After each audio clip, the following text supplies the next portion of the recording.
Hey people, welcome to my channel. This is Varisha Faheem. और आज की इस वीडियो में हम बिज़नेस स्टडीज़ का यूनिट 1 डिस्कस करेंगे और साथ में ये डिस्कस करेंगे कि उस बिज़नेस स्टडीज़ के एग्ज़ाम के लिए प्रिपरेशन कैसे करनी है। बेसिकली प्रिपरेशन करने के लिए जब आप लास्ट ईयर के पेपर्स देखेंगे तो उन पेपर्स में केस स्टडीज़ के क्वेश्चन ज़्यादा हैं। तो हम यहाँ पे कुछ जो पॉइंट्स हैं उनको डिस्कस करेंगे, उनको कैसे लिखना है वो डिस्कस करेंगे और केस स्टडीज़ को डिस्कस करेंगे। So without delaying the video, let's get started. So guys, business studies के एग्जाम में दो तरह के क्वेश्चंस आते हैं। एक पॉइंट वाइज आता है और एक केस स्टडी टाइप आता है। पॉइंट वाइज से मतलब है जो आपका सिलेबस के अकॉर्डिंग क्वेश्चंस आते हैं, लाइक कैरेक्टरिस्टिक्स ऑफ मैनेजमेंट आपको बताना है तो उसमें आपको पॉइंट वाइज कैरेक्टरिस्टिक्स लिखने होंगे और उनको एक्सप्लेन करना होगा।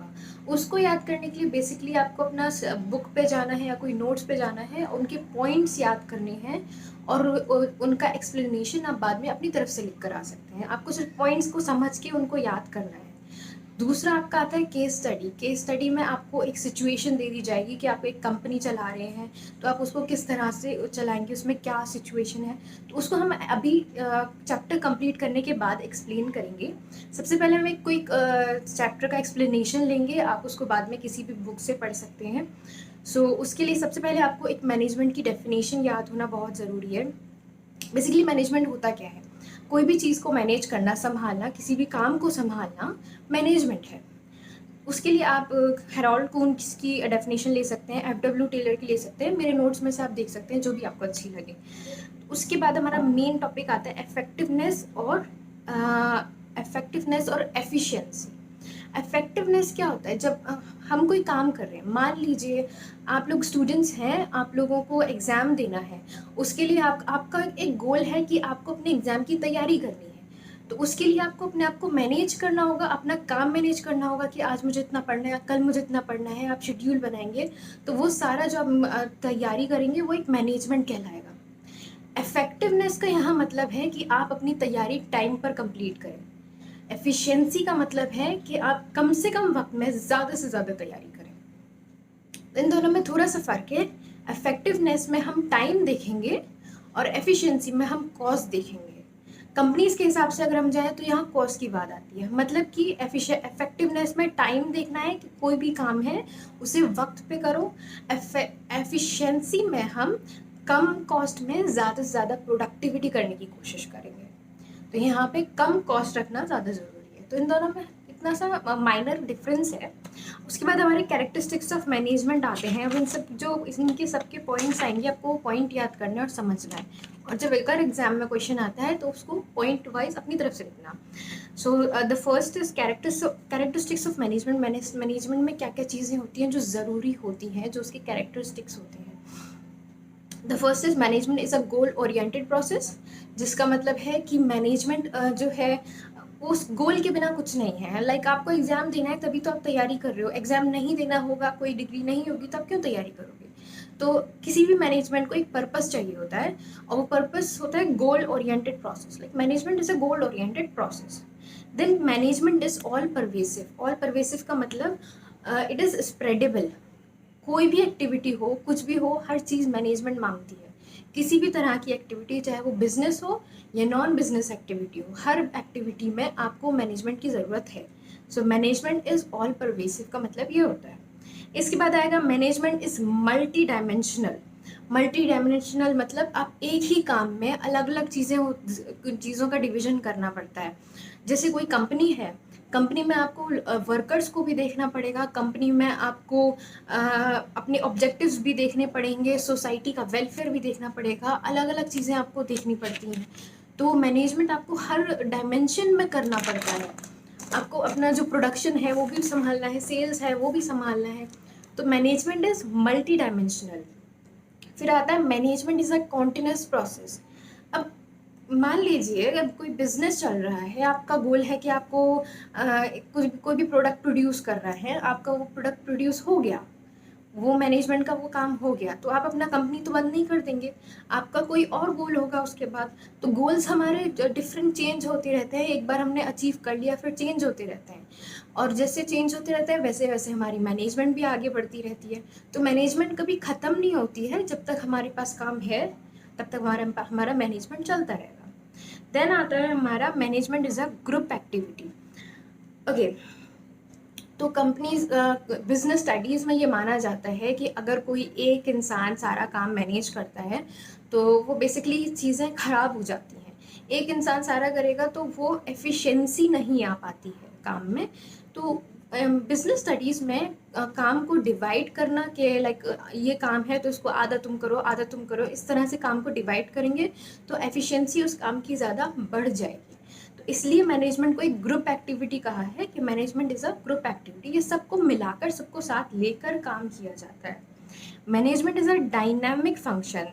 तो the management plans needs to be change with changing environment. अब हमारे सोसाइटी में हर दिन कुछ ना कुछ नया होता है, कुछ नया ट्रेंड आ गया, कोई नया फैशन आ गया, उस हिसाब से आपको अपना मैनेजमेंट चेंज करते रहना पड़ता है। लाइक कंपनी कोई नया फैशन आया तो कंपनी को उसके हिसाब से अडॉप्ट करना पड़ेगा। तो मैनेजर का काम होता है कि कोई चेंज आया है तो वो अपने एम्प्लॉयज़ को उस चेंज में ढलने में, अडॉप्ट होने में मदद कर सके। Then management is a intangible force. जाहिर है जब हम कोई तैयारी कर रहे हैं, कोई चीज़ संभाल रहे हैं तो वो दिखाई नहीं देगा, कोई इंसान नहीं है, कोई ऑब्जेक्ट नहीं है, लेकिन हम उसे फील कर सकते हैं। लाइक अगर हम हर चीज़ को प्रॉपर तरीके से रखेंगे, प्रॉपर तरीके से संभालेंगे तो दिखेगा कि हाँ यहाँ मैनेजमेंट है, यहाँ चीज़ों का मैनेजमेंट हो रहा है, तो हम इसको फील कर सकते हैं लेकिन हम इसको टच नहीं कर सकते। उसके बाद हमारे आते हैं ऑब्जेक्टिव्स ऑफ मैनेजमेंट, जिसमें आता है हमारा फर्स्ट ऑर्गेनाइजेशनल ऑब्जेक्टिव्स। ऑर्गेनाइजेशनल का ऑब्जेक्टिव मतलब लाइक कंपनी का जो अपना पर्सनल ऑब्जेक्टिव होता है। कंपनी का ऑब्जेक्टिव है कि हमें प्रॉफिट कमाना है, तो वो ऑब्जेक्टिव हम सबसे पहले रखते हैं, जिसमें होता है 3 चीज़ होती है: survive, profit and grow. Survive मतलब सबसे पहले उस कंपनी को वहाँ पे टिकना है, उसके बाद उस कंपनी को वहाँ प्रॉफिट कमाना है, और उसके बाद उस कंपनी को और ग्रो होना है। अलग अलग तरह से लाइक टर्न ओवर रेट होता है, मतलब किसी भी तरह से ग्रो करना है, अपना प्रॉफिट ग्रो करते रहना है। उसके बाद आता है सोशल ऑब्जेक्टिव, जो कि कंपनी को खाली अपना प्रॉफिट नहीं देखना होता है, कंपनी को सोसाइटी का वेलफेयर भी देखना होता है। प्रोडक्ट्स ऐसे बनाए कि लोगों का उससे भला हो, किसी का उससे हार्म ना हो, किसी का कोई नुकसान ना हो। तो इसके 3 मेन ऑब्जेक्टिव होते हैं कि आप अपने जो एम्प्लॉयज़ हैं उनका ध्यान रखें, एम्प्लॉयमेंट अपॉर्चुनिटीज़ बढ़ाएं, लोगों के लिए नए नए एम्प्लॉयमेंट्स क्रिएट करें, एनवायरनमेंट का ध्यान रखें, कोई ऐसा प्रोडक्ट ना बनाएं जिससे एनवायरनमेंट को नुकसान हो, to contribute in improving living standards. कुछ कंपनीज होती हैं जो अलग से फंड्स निकालती हैं जो कि सोशल वेलफेयर में यूज़ किया जाता है, तो वो चीज़ भी यहाँ होती है। पर्सनल और इंडिविजुअल ऑब्जेक्टिव, इसमें पर्सनल जो एम्प्लॉयज़ आते हैं स्पेशली उनका ध्यान रखने की बात आती है, क्योंकि अगर हम उनका ध्यान रखेंगे तो कंपनी ज़्यादा ग्रो करेगी, उनका ध्यान रखेंगे तो उनकी एफिशिएंसी ज़्यादा होगी, वो ज़्यादा प्रोडक्ट प्रोड्यूस कर पाएंगे और कंपनी ग्रो करेगी। सो पर्सनल में हमारे एम्प्लॉयज़ का ध्यान रखने की बात आती है। इम्पॉर्टेंस ऑफ मैनेजमेंट, मैनेजमेंट की क्या इम्पोर्टेंस है, आखिर मैनेजमेंट करने की ज़रूरत क्या है?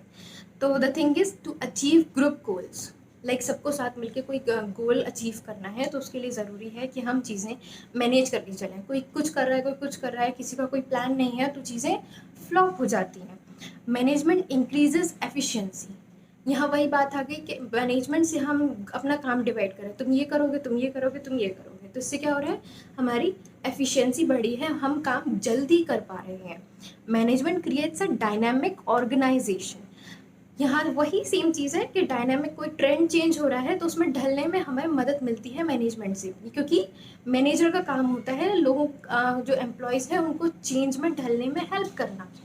Management helps in achieving personal objective, जो एम्प्लॉयज़ का पर्सनल ऑब्जेक्टिव होता है कि हमें कमाना है, हमें प्रमोशन चाहिए, हमें अच्छा घर चाहिए, इन सब का भी ध्यान रखना मैनेजमेंट का काम होता है। उसके बाद आता है management helps in the development of the society, society का भी ध्यान रखना मैनेजमेंट का ही काम है। सो बिजनेस स्टडीज़ के केस स्टडीज़ के लिए हम अलग से क्लास रखेंगे जिसमें 3-4 कम से कम क्वेश्चंस होंगे केस स्टडी के, क्विक रिवीजन होगा उनकी प्रैक्टिस करनी बहुत ज़रूरी है। आपके 70% तक केस स्टडी के क्वेश्चंस ही आते हैं एग्ज़ाम में। सो आपको ये वीडियो अच्छी लगी हो तो प्लीज़ मुझे कमेंट डाउन करके बताइए ताकि मैं इसकी और आगे सीरीज़ बना सकूं, और प्लीज़ लाइक करिए इसको, अपने सारे फ्रेंड्स को शेयर करिए, and see you till then.